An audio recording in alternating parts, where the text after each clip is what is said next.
where the dust remembers footsteps, asterisk, asterisk. The plains were quiet the night the story began, quiet in that old wild west way, where silence isn't empty at all, but full of things the world has forgotten how to hear. Dust drifted like tired ghosts over the open land, gathering in little twirls whenever the wind wanted company.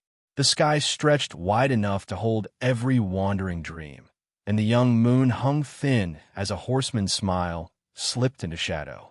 Everything breathed slow. Everything waited. It was the kind of evening that made a man feel small in a gentle way, like he was simply one more stitch in the quilt of the prairie, a worn patch in a story older than time. And that is where the tale begins, out on those lonely ranchlands where even the grass bends its head as though remembering footsteps long vanished. Eli Madden lived there, tucked against the edge of the dry valley where the river used to run before it got tired and wandered someplace greener. Folks in town called him the quiet one, the poor one, the one no one needed to greet, but everyone felt sorry for. But Eli didn't mind their pity. He'd grown used to it, the same way he'd grown used to the creak in his barn door and the stubborn slowness of his old mule, Clement. Life had its rhythms, and Eli had learned to fall into step with them like an old song he didn't know the meaning of but sang anyway. His ranch was not much, just a few acres of sun-tired land, and a house leaning slightly to the east as if bowing to the passing years. His debts were stacked higher than the hay he barely managed to grow, and every month the town chief reminded him with a folded letter he never wanted to open. But Eli had discovered long ago that a man could get used to anything if he had no choice. Even debt, even loneliness. He rose before sunrise every morning, his boots whispering across the cracked earth, his breath fogging in the cool dusk before the heat came. He tended to Clement, talked to him about things no one else would hear, and tried to coax a living out of the land. Sometimes he spoke to the wind, too, asking it why life felt so heavy on some men's shoulders and so light on others. The wind never answered, but it always listened. And sometimes that was enough. The men at the tavern whispered wild stories at night about the giant folk, those colossal beings who lived beyond the red ridges. They claimed the giants were taller than houses, stronger than a dozen bulls, and capable of stepping across rivers with ease. But their tempers, the men insisted, were a thing of nightmares. Giants were not to be trusted. Giants brought ruin wherever their shadows fell. At least, that was how the stories went. Eli never cared much for tavern talk. People liked their monsters big enough to fear and small enough to blame. Giants seemed just another tale folks told to feel braver about their own smallness. Still, when the wind blew from the west, carrying strange tremors and the scent of metal, even Eli wondered if some myths walked closer to the truth than others. Life might have carried on quietly if not for the night the storm rolled in. It came crawling across the sky like an old beast shaking off dust, its growls rumbling low and deep. Lightning cracked crooked lines across the horizon, and thunder answered in slow, weary grunts. Eli stepped out onto his porch to watch it. He'd always loved storms. They felt honest. They came loudly, left loudly, and took nothing with them except what was too weak to stand. But something was different about this one. The earth trembled once, faint as a whispered warning. At first, Eli thought it was the storm stretching its shoulders. Then it came again, stronger, shaking the boards beneath his feet. Clement brayed nervously from the barn. The chickens scurried into their coop with flutters of alarm feathers. Eli's heart skipped once, then twice. He grabbed his lantern and stepped into the night. The air smelled thick, metallic, as though the sky had bled. The wind rushed past him in uneven bursts, more frantic than free. And somewhere beyond the dark curve of the field, he heard something he would never forget. A low, pain moan, not a human one, not a sound that fit any creature he knew. It was deep enough to vibrate the very air, soft enough to carry sorrow, and long enough to make the world pause. Eli swallowed hard. Part of him wanted to turn back, hide inside, pretend he heard nothing. But another part of him, the part that remembered what it felt like to hurt with no one coming, nudged him forward. He followed the trembling earth across his field, the lantern swaying, casting halos of pale gold that dissolved almost instantly in the thick dark. The storm cracked again overhead, briefly lighting the land, and that flash showed him what he needed to see. A trail, but not a normal one. The brush had been crushed flat in a wide, sweeping pattern, as though something enormous had fallen through it. Branches snapped like twigs.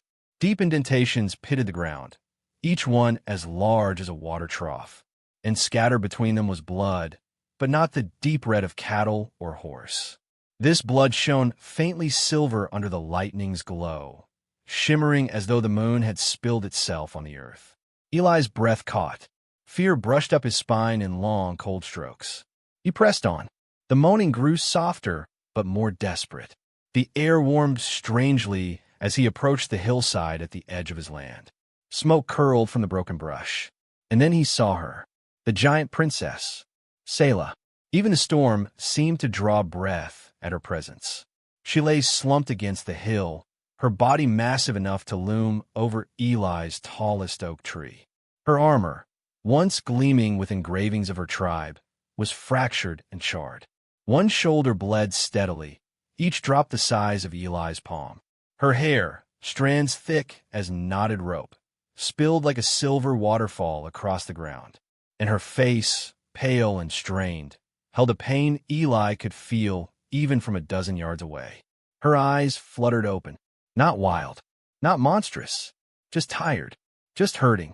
Her gaze met Eli's, a tiny human standing in the lantern's shy glow. For a heartbeat, the world held still, as if uncertain what to do next. Eli's legs shook, fear whispering he should run. But pity, soft and earnest, steadied him. She tried to speak, her voice trembling the grass, but the words broke into a shudder of agony. She sank lower, breath ragged, body collapsing under its own weight. Eli stumbled forward instinctively. A giant, a wounded giant princess, bleeding on his land. Every story he'd been told said he should run, hide, warn the town. Giants brought trouble. Giants brought death. But all Eli saw in that moment was a creature, a person who needed help. Someone who had fallen in the dark and had no one left to call out to. His hand trembled around the lantern, but he stepped closer. The storm crackled. The earth hummed. Selah's massive form swayed, her eyes dimming with pain, and Eli understood with a clarity he couldn't explain. If he left her there, she would die. If he helped her, his life would change forever. Fear tugged at him like a child begging its mother. But kindness took his hand and guided him forward. He whispered softly, voice thin but steady, that she wasn't alone anymore, that he would try, even if trying made no sense at all. The giant princess let out a slow, aching breath, a sound of surrender, a sound of trust. And as Eli reached toward her, a man small enough to fit in the palm of her hand, the dust around them stirred gently, as though the land itself recognized the beginning of something rare, something fragile, something brave. And so, under a storm-torn sky, in a world that had forgotten how to see the gentle strength of kindness, a poor farmer lifted his lantern higher and decided to hide a wounded giant princess in the quiet safety of his barn. That night, the Wild West held its breath, because it knew what Eli did not. The smallest kindness can stir the greatest storms. And this storm had only just begun. Where silence learns the shape of trust, asterisk, asterisk. Morning arrived carefully, as though it didn't want to disturb the fragile peace sleeping inside Eli's barn. The sky wore a thin coat of lavender, and the sun rose slow, dragging gold across the hills like a painter testing his first stroke of the day. Dew clung to the grass, tiny silver beads trembling in the cool breath of dawn. And inside the barn, a wounded giant princess breathed unsteadily, her strength caught somewhere between pain and stubbornness. Eli had spent most of the night awake, pacing circles in the hay, listening to the weight of her breaths. Each one seemed to shift the very boards beneath his feet. Selah lay curled as much as someone of her size could curl, her armor stacked in a dented pile that sank half into the dirt. Eli had pried off each piece with hands that shook but refused to quit, revealing the bruises blooming across her skin like storm clouds pressed against flesh. She watched him through half-open eyes, not speaking, barely moving. Her breaths came ragged, steaming in the cold air. Sometimes she winced. Those moments carved new lines of worry across Eli's brow. But never once did she lash out or glare. There was only exhaustion, humility, and something softer he didn't yet know how to name. By sunrise, Eli's shirt was soaked from hauling bucket after bucket of water to clean her wounds. Clement, the mule, had brayed his confusion at first, ears twitching, eyes wide as dinner plates. But by the third bucket he'd simply sighed and accepted this new twist of fate with the same grumpy patience he accepted everything else. Selah tried to sit up once. The effort made the whole barn shudder and sent a wave of pain through her massive frame. She sank back down with a thunderous exhale, sending dust spiraling through the morning light. Eli stepped close, placing a hand against her forearm, a forearm nearly as thick as the barn support beam. "Easy there," he murmured, the words soft enough to fold into the air. "You moved mountains to get here. Let the small world help you now." Her eyes opened fully then, pupils deep and reflective, like two pools holding the entire history of the plains. And Eli felt something shift, a tremor that wasn't fear, wasn't awe, but something quieter, something fragile. Trust, maybe, or the beginning of it. She studied him for a long while, her gaze gentle and searching. When she finally spoke, the barn quivered beneath the low hum of her voice. "Hurt, ran betrayed." The words slipped out in broken pieces, as if each one weighed as much as a boulder. She touched her own chest, near the wound where silver blood had dried in jagged streaks. Then she gestured weakly toward the western ridge. My own, her tribe, her people. Something had shattered between them. Eli felt a sting of empathy. He knew what it was to feel cast aside by those who were supposed to stand with you. His town never meant harm, but indifference could cut just as deep. It could leave a man bleeding without a single drop of blood. He nodded slowly, letting silence fill the space between them in a way that felt respectful rather than empty. Words weren't needed. Not yet. Sometimes a story begins in the quiet breaths between sentences. Eli returned to tending her wound. The gash across her shoulder was jagged and strangely luminescent up close, as though her blood carried moonlight beneath the surface. He cleaned it with warm water, the steam rising like tiny prayers as it touched her skin. She winced once, her massive hand twitching slightly, big enough to crush him without effort, but resting softly against the hay instead. She was careful with her strength, and he, strangely, felt unafraid of it. As Eli worked, Selah watched him with a kind of curiosity, as if studying a creature far smaller but somehow braver than she expected. Occasionally her gaze softened, and something warm flickered behind her eyes. Hours passed like drifting smoke. The barn filled with soft sounds, the rustle of hay, the creak of beams adjusting, the quiet effort of two souls trying to understand each other. Outside, the world carried on. At the tavern, Mara wiped down counters while listening to patrons whisper about strange tremors near Eli's ranch. Jonas, the stable boy with a heart too big for his own good, tried to mimic the thunderous sound he thought he'd heard overnight. Deputy Cray sharpened his suspicion like a knife, claiming something was out there and promising the chief he'd get to the bottom of it. But none of that reached Eli. None of that mattered. Inside the barn, the world felt paused, held gently in the palm of the story unfolding for the first time. As midday approached, Selah shifted again, lifting her head slightly. Her voice carried a new strength, though still soft enough to make the lanterns tremble. "Why, help, little one?" Eli didn't answer right away. He finished wrapping the bandage, strips of cloth soaked in water and herbs, before sitting back in the hay, his knees drawn close, his hands stained in silver.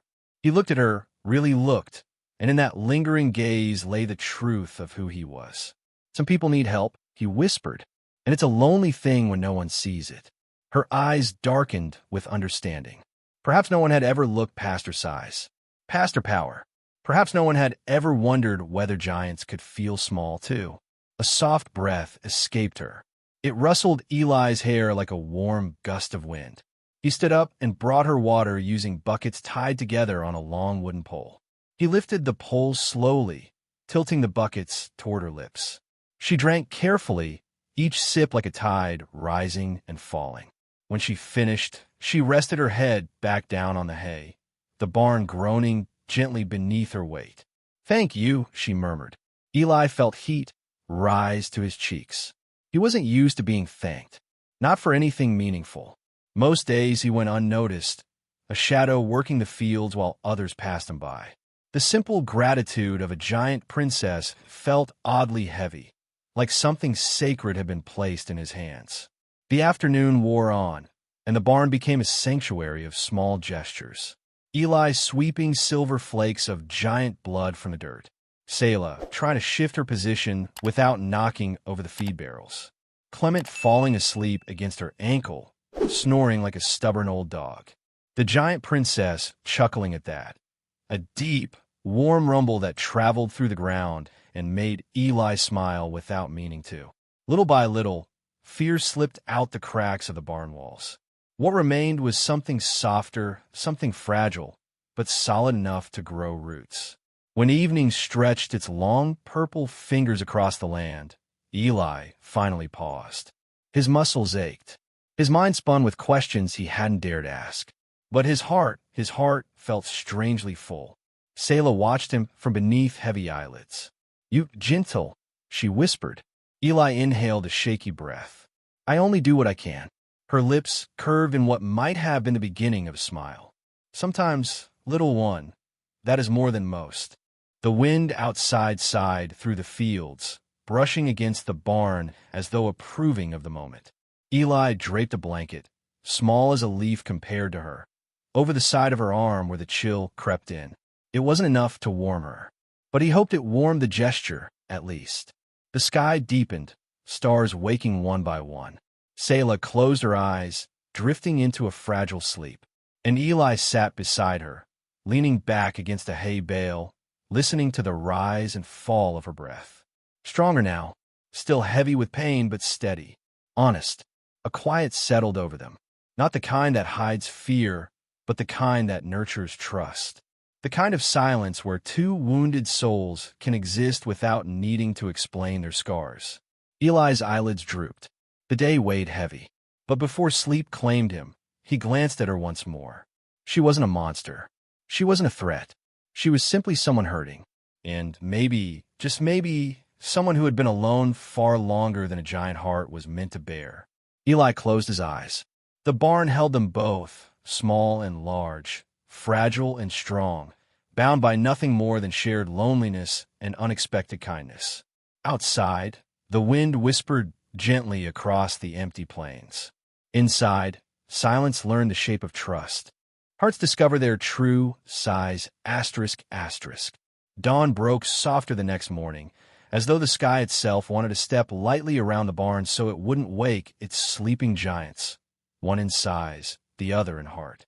A quiet hush lay over the ranch, a quiet that felt less lonely than usual, as if some unseen warmth had settled into the soil overnight. Eli stirred first. His back was stiff from sleeping against a pile of hay. One arm draped across his chest, the other still faintly warm from where Selah's breath had rolled over him throughout the night like a gentle tide. When he blinked awake, he saw her watching him, not with suspicion, not with pain, but with a softness he hadn't expected. Her eyes held dawn inside them, quiet and luminous, like two small suns waiting their turn to rise.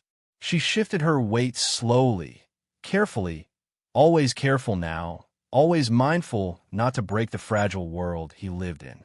The barn groaned under her movement, dust drifting down in lazy spirals, but she did not strain. Her strength was returning, and with it a kind of quiet dignity that filled the space more gently than her size ever had. Eli pushed himself upright. Morning air was cool and smelled faintly of the herbs he had used the night before. Selah's bandage held clean. The wound, though deep, no longer glowed with feverish heat. "You're healing," he whispered, rubbing sleep from his eyes. She tilted her head. "Healing because of you." The words were heavy with sincerity, each one shaped carefully, as though spoken from a heart unaccustomed to gratitude. Eli busied himself with fetching water, not because she needed it right away, but because he needed a moment. Her presence was no longer frightening, but it stirred something inside him he didn't have a name for. Something warm, something that reached places he had long tucked away. He returned with the buckets balanced across his shoulders. Selah cupped her massive palms together, forming a basin for him to pour the water into. Her hands were mountains shaped by gentleness. Eli poured slowly, watching the water gather like a small, shimmering lake. Selah lifted it to drink, her movements deliberate, her breath cooling the surface. "Thank you, little one." Eli looked up at her, surprised by the warmth in her tone. He swallowed, suddenly aware of how close he was standing to her. Close enough to feel the faint thrum of her heartbeat shaking the air, like the resonance of a distant drum. He stepped back, clearing his throat. "You don't need to call me little one." She considered this. "Then what should I call you?" Eli hesitated. "Just Eli." Her lips curved, not fully into a smile, but into something like the memory of one. "Very well, Eli."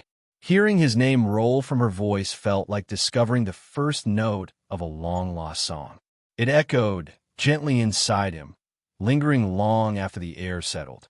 What followed were days that moved with the rhythm of healing, slow, steady, shaped by small moments that grew roots in the quiet. Selah learned how to sit upright without shaking the ground too much. Eli placed hay bales beneath her back to brace her. Clement, the mule, had grown bold and now sat beside her like a loyal dog, occasionally nudging her with his head. Selah laughed at that, truly laughed, and the barn shivered with the warmth of it. Every time she laughed, Eli found himself smiling before he even realized he was doing it. Their days unfolded like this. Eli preparing simple meals while Selah watched with curiosity, as though observing a ritual of a much smaller world. Selah telling him fragments of her past, never full stories, just glimpses. Her tribe valuing her strength more than her voice. Her duties chosen for her, never with her. The betrayal she had suffered, though still too raw to fully speak. Eli listening, really listening, offering silence instead of solutions. In the evenings, Selah would watch him repair tools, mend fences, or read from the single worn book he owned. A book his mother had given him long before the world grew heavy. She asked him once what the book meant to him. Eli pressed his thumb against the frayed corner. "It reminds me that stories can matter, even when people don't think the storyteller does." She watched him long after he said it, something deep shifting in her gaze. On the third afternoon, Selah decided she wished to stand. Not fully, just enough to test her healing. Eli helped brace her. The barn quaked. Dust poured from the rafters. A wooden beam cracked in protest.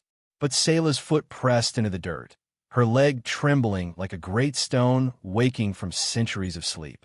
She rose a little, only a little, but it was enough to fill the barn with a sense of triumph. Eli stepped back, breath caught in his throat. "You did it." Selah looked down at him, her chest expanding with a slow breath. "No," she said gently. "We did it." The way she said we wrapped around Eli like a warm blanket he didn't know he needed. That evening, they rested in a kind of peaceful exhaustion. Eli leaned against a hay bale, reading aloud softly. Selah listened, her head lowered near him, her giant hand resting on the ground, so close it brushed the sole of his boot. At one point, the book slipped from his hand and closed. Eli stared at the dimming lantern. "Do giants ever get lonely?" he asked softly. Selah did not answer right away. She shifted her weight, her voice low, careful. "We're seen from far away, admired, feared, respected, but seldom known." Eli looked at her, understanding flickering in his eyes. "People see my size," she whispered, "and believe that means I cannot be broken." Eli's breath caught. "People look at me," he murmured, "and believe I cannot be important." Their words hung there, tangled in the warm breath of the barn. Selah's giant hand opened fully, palm facing upward on the dirt floor. Not touching him, not asking him, just offering something wordless. Eli hesitated. Then, with a breath trembling at its edges. He placed his hand on the very edge of hers, not in her palm, but against the curve where her skin rose like the root of an ancient tree. His hand looked impossibly small there, but somehow the moment felt impossibly large. Selah exhaled slowly, her expression softening into something that held awe and sorrow and gratitude all at once. "You are brave, Eli." He shook his head. "I'm just trying to be kind." "Kindness," she murmured, "requires more courage than strength." The barn fell quiet again, but it was a different quiet now, one thick with meaning, with connection, with a warmth that settled into the bones of the place. Days passed, each one weaving them closer together. Not in romance, not yet, not in longing or grasping, but in the gentle stitching of two souls who had finally found someone who listened. Eli found himself anticipating the moments when she opened her eyes after sleep, the soft rumble of her voice, the thoughtful way she watched the sky through cracks in the barn roof.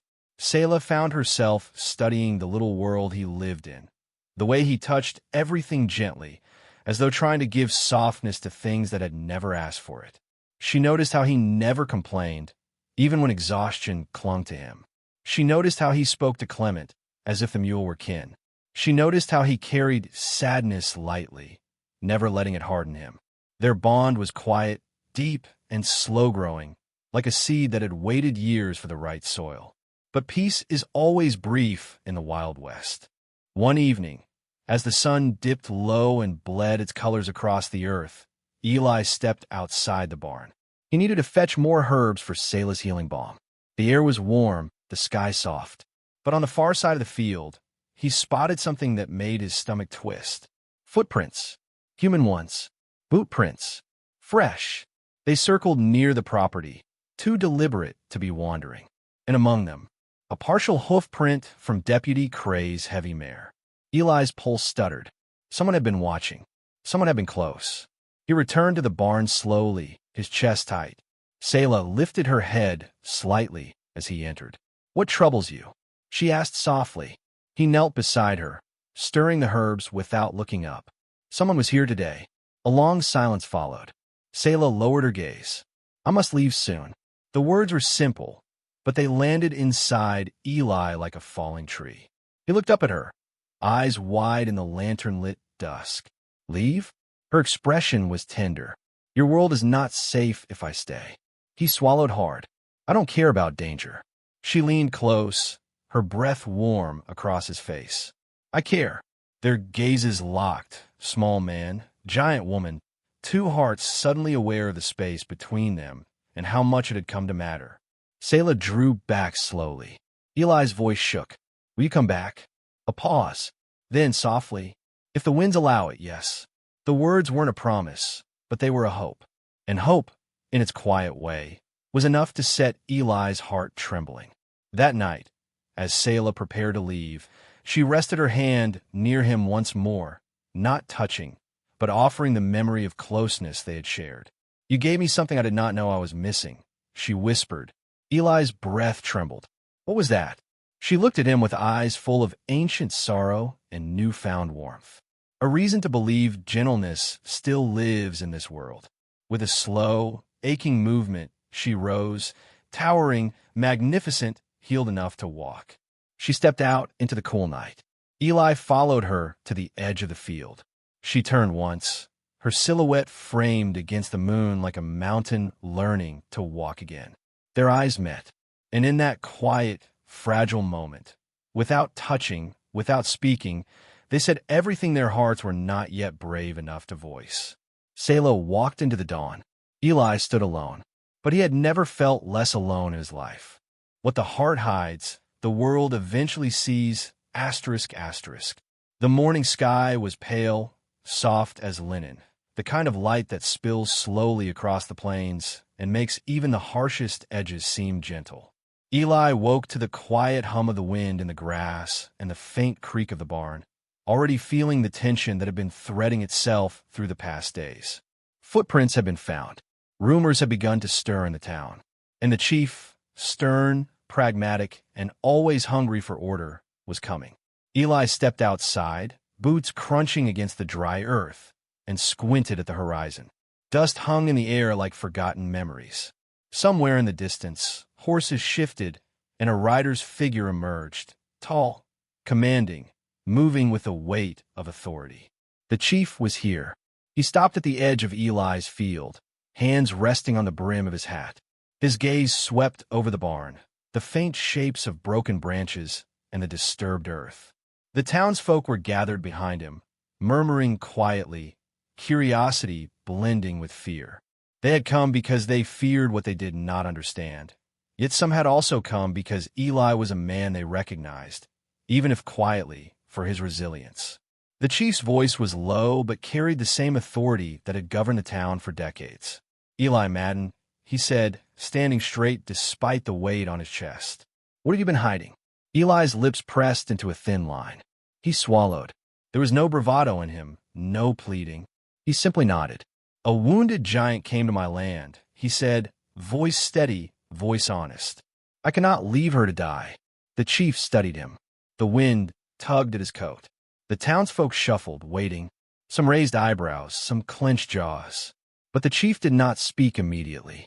Instead, he waited for what the world had been too slow to give him: truth. And then, from the ridge beyond the barn, the ground trembled. Slowly, almost reverently, a massive shape emerged over the horizon. Not threatening, not destructive, but impossible to ignore. Selah stepped into the light of the rising sun. Even from a distance, Eli could see the exhaustion etched into her form, but also a kind of quiet strength that only time, pain, and survival could forge. The crowd murmured in awe and fear. Horses shifted nervously, but Selah did not look at them. Her gaze traveled straight to Eli, and the warmth in that look was enough to hush the whispers of the entire town. In her eyes, he was not small, not unimportant. He was seen. He was valued. And for the first time in many years, Eli felt the world pause in recognition of what mattered most. She moved closer, kneeling slowly so that her towering form did not crush the earth beneath her. The barn creaked under the weight of expectation and history. Eli's heart thumped, loud enough to make the dust in the sunlight tremble. She spoke, her voice carrying over the hushed crowd, firm and calm. "This man saved my life," she said, "and I will not allow his kindness to bring him harm." The chief studied her, taking in the size, the strength, the solemnity. His brow furrowed, but something in her words, the weight, the respect, the truth shifted him. He straightened, slowly nodding. The threat he had once imagined was replaced with clarity. So the chief spoke, now with a tone softened by understanding. "Eli Madden, the town recognizes your courage. Your debts, long overdue, are forgiven. Not as charity, not as pity, but because you have shown the backbone of what it means to live honorably, quietly, faithfully." The crowd exhaled. Some wept silently. Some whispered congratulations. Mara, the tavern keeper, dabbed at her eyes. Jonas, the stable boy, grinned as though the sun had shone just for him. Even Deputy Cray's jaw slackened, suspicion tempered by awe. Selah's gaze returned to Eli. He stepped closer, brushing dust from his sleeves, trying to hide the tremor in his hands, but she noticed. Her smile, faint but unwavering, held gratitude and something gentler, a recognition that some souls, though small, are vast in courage. The chief continued, his voice now carrying across the fields like wind through the prairie grass. "Let it be known that Eli Madden's ranch stands clear of debts. Let it be known that kindness and courage are not measured by size or strength, but by the heart. Let it be known that even in the smallest hands can rest the weight of great deeds." Selah inclined her head, then turned a step back toward the ridge. Her movements were careful, deliberate. Eli watched her, feeling an ache that was both sweet and tender, the pain of parting mixed with the pride of knowing she was whole again. Before she disappeared from sight, she lifted a hand in farewell. Not a wave, but a gesture, a small, deliberate act of acknowledgement, of shared understanding, of bond unspoken but deeply felt. Eli raised his own hand, fingers brushing the air where hers had been. Dust swirled between them, like the memory of a touch that transcended size, distance, and time. The townsfolk slowly returned to their routines, but a quiet respect lingered, unspoken yet profound. Debts cleared, fear eased, and in its place a recognition of something older and truer than money or power: humanity, courage, kindness. That night, Eli sat on the edge of the barn, staring into the sky. Stars twinkled like tiny fires, distant yet unwavering. Clement nuzzled his shoulder. The barn was still, except for the gentle settling of the hay. And in the quiet, Eli realized something he had never allowed himself before: that being seen, truly seen, was a kind of miracle. He thought of Selah, not as a giant, not as a princess, but as someone who had trusted him, who had shared strength and vulnerability in ways neither had spoken aloud. And in that, he felt a warmth that reached his chest and stayed there. Sometimes, he whispered to himself, the giants we save are not the ones we expect. Sometimes, the ones who teach us courage, kindness, and hope are the ones whose lives intersect with ours for a brief, shining moment. And sometimes, the world is right again, not because it must be, but because it finally remembers to be gentle. The wind shifted, carrying the scent of sage and wildflowers, and he imagined her moving back to her people. She would survive. She would thrive. And somewhere, in some way, their paths might cross again. Not by chance, perhaps, but because the universe had learned what hearts could bear. And as the stars burned steadily above the plains, Eli felt something else: a calm, quiet certainty that his own life had changed irrevocably. That even in the Wild West, where dust covered sorrow and storms hid fear, moments of grace could ripple through the land like water, finding the deepest cracks. Eli looked at the barn, the empty fields, Clement's patient gaze, and whispered, "Thank you, life, for this moment, for kindness, for seeing me." Sometimes the smallest acts of courage, lifting a hand, offering water, listening without judgment, carry more weight than the strongest sword or the widest river. Sometimes being gentle in a harsh world is the bravest thing a person can do. The giants we save are not always those of legend. Sometimes they're the ones who teach us the true size of the human heart. If this story touched your heart, linger while longer by our fire. Like, comment, and subscribe so more gentle tales can find their way to the world.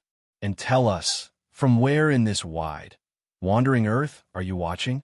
Because kindness, courage, and the quiet strength of the soul are the same wherever you are.